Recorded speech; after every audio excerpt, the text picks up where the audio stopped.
Nagluto ako ng eggs. Nilagyan ko ng kangkong. Hindi ko na siya hiniwa-hiwa, guys.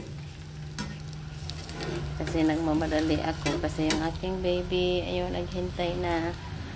Hello, naghintay na ang baby ko na mag-cook ng breakfast. So, ang ginawa ko, guys, nag-scramble ako ng eggs. Lagyan ng salt and pepper. Tapos, inihalo ko na yung kangkong. Pinagsama-sama ko. Ayun na. Naprito ko na, na-flip ko. Ay, hungry na ang bata. Hungry na ang bata. Ayan guys, cook na ang ating kangkong. It's ready to, let's check.